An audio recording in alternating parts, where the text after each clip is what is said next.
Good morning बच्चों।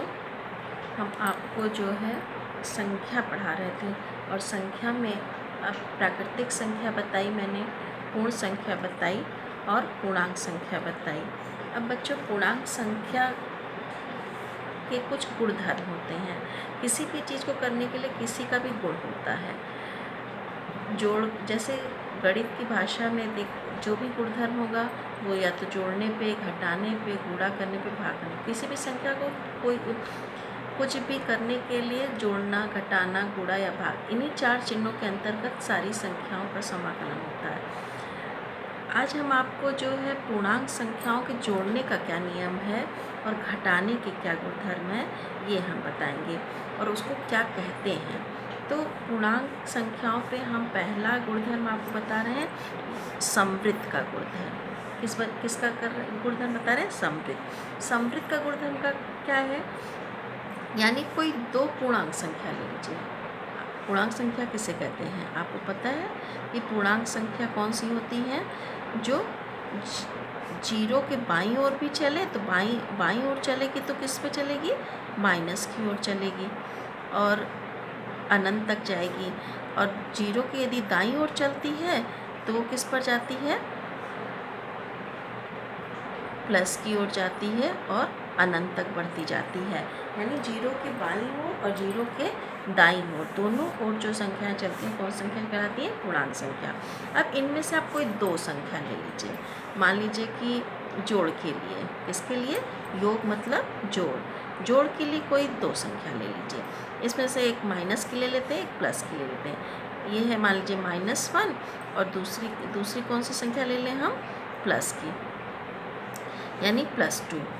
-1 भी पूर्णांक है और +2 भी पूर्णांक है। अब इन दोनों को हमें जोड़ना है। इन दोनों को बच्चों क्या करना है? हमें जोड़ना है। यानी -1 फिर प्लस और प्लस +2। तो आंसर क्या आया?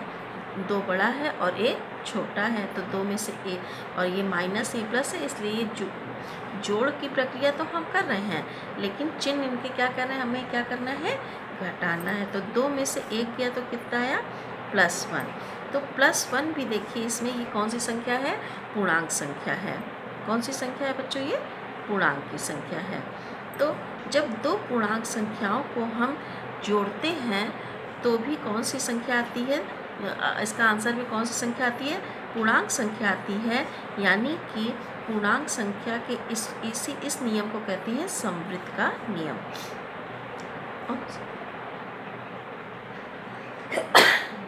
इसे कौन सा नियम कहते हैं बच्चों? समवृत्त का नियम। अब देखिए समवृत्त का नियम जोड़ पर तो लागू हो गया, जोड़ पर क्या हुआ? ये लागू होता है। अब दूसरी आती है, दूसरा शब्द आता है घटाना। व्यकलन मतलब घटाना। देखिए घटाने पर ये यूज़ होता है कि नहीं, इन्हीं दो संख्याओं को हम ले लेते हैं। मानिए -1 और यहाँ पर हम +2 को आपस में क्या करेंगे? घटाएंगे। तो ये क्या है बच्चों? -1, माइनस और प्लस -2। अब देखिए यहाँ माइनस माइनस है इसलिए ये आपस में क्या हो जाएंगे? जुड़ जाएंगे, लेकिन चिन्ह किसका आएगा? माइनस का। इसके पहले वीडियो में हमने पूर्णांक संख्याओं का जोड़ घटाना बहुत अच्छे तरीके से समझाया, गुणा और भाग।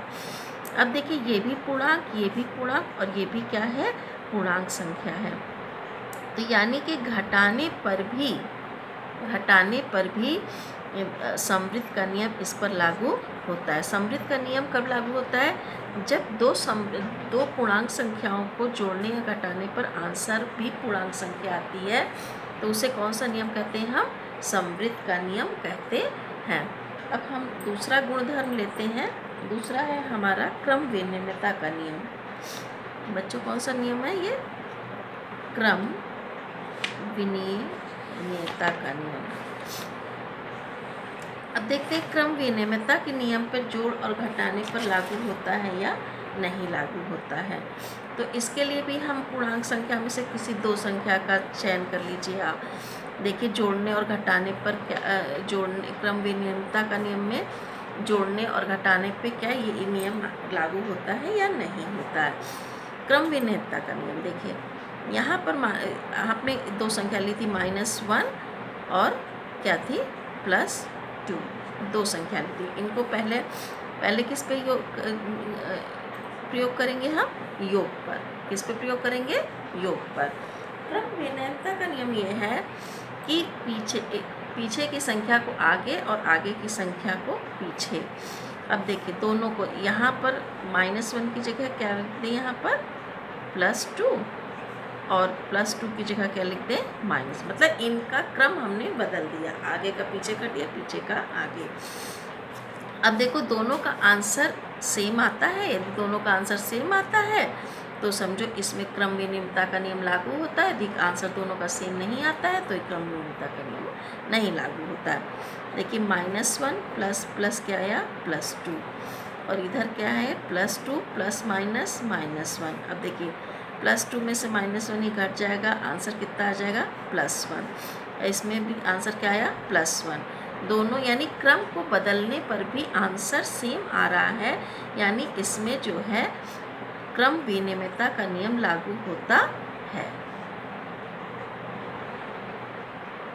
क्रम विनिमयता का नियम लागू होता है। जहाँ जहाँ सही का निशान लगा रहे हैं उसमें क्रम विनिमयता का नियम लागू होता है, और जहाँ नहीं लगा रहे हैं वहाँ पर नहीं लागू होता है। अब इसको जोड़ पे कर दिया। अब दूसरा हम किस पे चेक कर रहे हैं? इसको घटाने पे। क्या करने पर? घटाने पर। देखिए दो संख्या हम लेके बात कर रहे हैं बार बार, +-1 और +2। अब इन दोनों को घटाएं। अब इधर क्रम बदल दीजिए, इधर लिख दीजिए +2 और इधर लिख दीजिए -1। अब देखिए -1 माइनस प्लस -2, और यहाँ क्या है? +2 माइनस माइनस +1। देखिए बच्चों यहाँ माइनस और माइनस है तो जुड़ेगा तो लेकिन आंसर क्या आएगा? -3। और यहाँ पर प्लस और प्लस जुड़ेगा लेकिन आंसर कितना आएगा? +3। दोनों का आंसर 3 तो आया है, लेकिन एक माइनस में और एक प्लस में। और बच्चों आपको पूर्णांक संख्या में पता है -3 जीरो के बाईं ओर चला जाता है और +3 जीरो के दाईं ओर चला जाता है, यानी दोनों में बहुत अंतर है। दोनों के बीच में बहुत अंतर है, यानी ये दोनों आंसर सेम नहीं है, यानी कि इसमें क्रम विनिमयता का नियम लागू नहीं होता है, ये लागू नहीं होता है। तो क्या सीखा आपने कि समवृत्त के नियम पे तो पूर्णांक संख्या जो जोड़ और घटाने दोनों पर लागू होता है, लेकिन क्रम विनिमयता के नियम पर लागू नहीं होता है। इसे कहते हैं पूर्णांक संख्याओं में क्रम विनिमयता का नियम। समझ आया? अब हम तीसरा आपको बताएंगे साहचर्य का नियम। किसका हम सीखेंगे हम बच्चों? साहचर्य का नियम।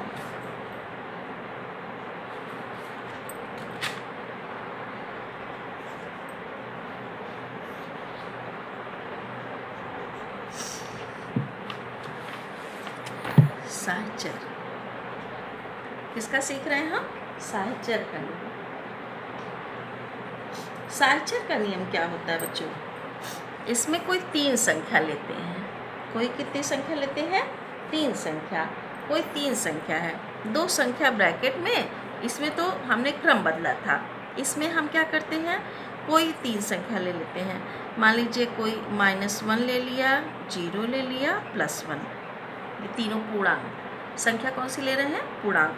-1 लिया, 0 लिया और +1 लिया। कोई 3 संख्या है, तो 3 संख्या में, और इसको मान ली A है और ये मान लीजिए B है, ये मान लीजिए C है। तो इसका नियम क्या है? जैसे यहाँ पर लिखा A प्लस और 2 संख्या लिखी B प्लस C। यहाँ पर A को हमने बाहर रखा और यहाँ पर मान लीजिए B को हम बाहर रखें, चिन्ह नहीं बदलना है, और ब्रैकेट में क्या लिख दें? A plus C। या C को बाहर रखें और अंदर क्या लिख दें? A plus B। समझ आ रहा है कि नहीं? क्या है इसमें साहचर्य के नियम में? क्या है कि कोई 3 संख्या है जिसमें एक बार ब्रैकेट में बाहर A रख दें और ब्रैकेट में B प्लस C रख दें, या B बाहर रख दें, A प्लस C को अंदर रख दें, या C को बाहर रख दें, A प्लस B को। लेकिन तीनों का आंसर क्या आना चाहिए? सेम आना चाहिए। यदि आता है जोड़ करते समय तब तो ये नियम लागू होगा, और यदि नहीं आता है तो ये नियम लागू नहीं होगा। देखते हैं, हल करिए। A की जगह हम क्या रख दें? -1। B की जगह क्या रख दें? 0। C की जगह क्या रख दें? +1।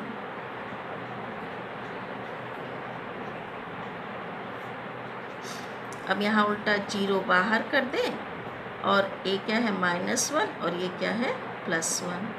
अब c को हम बाहर रख दें, +1 और प्लस a क्या है हमारा -1 और b क्या है 0। देखिए यहाँ -1 प्लस, अब देखिए 0 और +1 क्या आ जाएगा हमारा +1। यहाँ पर 0 है और ये माइनस और प्लस कट गया, यहाँ भी क्या आ गया +0। यहाँ आ गया +1 और -1 और 0 यानी क्या आ गया हमारा -1। अब -1 और -1 ये भी 0 आया, ये भी 0 आया और ये भी 0 आया। ये माइनस माइनस प्लस कट गया, ये माइनस में प्लस कट गया, यानी ये भी 0, ये भी 0, ये भी 0।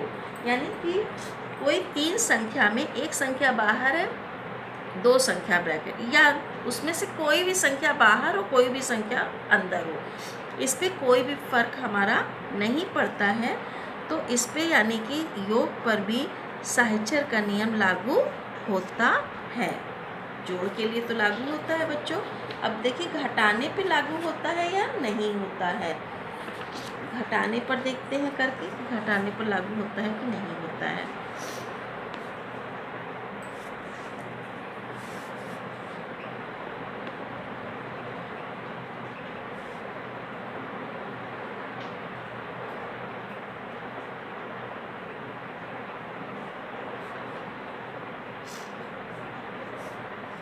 देखते हैं, घटाना है हमको a माइनस b माइनस सी, ये होना चाहिए b माइनस a माइनस सी, और यहाँ c बाहर रखें और यहाँ पर हम रखते हैं b माइनस a। देखिए लागू होता है या नहीं लागू होता है। a में हमने अभी क्या लिया था -1, b को 0 और c को +1। ए को कितना लिया था -1, बी को लिया था 0 और सी को क्या लिया था +1। देखते हैं, यहाँ पर -1 रखा, -0 माइनस और यहाँ क्या रखा था +1। चलिए हल करते हैं। बी की जगह 0 और ए की जगह -1 और सी की जगह +1। यहाँ पर लेते हैं सी की जगह +1 -0 और यहाँ माइनस है और यहाँ -1। चलिए देखते हैं, -1 माइनस प्लस -1, ये क्या है 0 और ये कट के क्या आ गया 0 -0। अब यहाँ क्या है +1 और ये क्या आया माइनस +1। अब देखिए बच्चों, यहाँ आ रहा है -2, यहाँ क्या आ रहा है 0, यहाँ क्या आ रहा है +2। क्या देख रहे हैं बच्चों कि क्या देखा आपने, यहाँ -2 आंसर आ रहा है, यहाँ पर 0 आंसर आ रहा है और यहाँ पर कौन सा आंसर आ रहा है हमारा +2। यानी कि ये तीनों आंसर सेम नहीं है, यानी कि इस पर साहचर्य का नियम लागू नहीं होता है। क्या सीखा हमने कि जोड़ पर तो लागू होता है लेकिन साहचर्य का नियम, लेकिन घटाने पर लागू नहीं होता है। तो इसका मतलब ये है बच्चों कि पूर्णांक संख्याओं पे समवृत्त के नियम पे जोड़ और घटाने पर लागू होता है और क्रम विनिमयता के नियम पे जोड़ पर लागू होता है लेकिन घटाने पर लागू नहीं होता है। और साहचर्य के नियम में जोड़ पर भी लागू होता है लेकिन घटाने पर लागू नहीं होता है। अब हमारी बस आज बच्चों इतना ही सिखाएंगे, इसका नेक्स्ट हम अगले वीडियो पे सिखाएंगे और इससे संबंधित क्वेश्चन देंगे।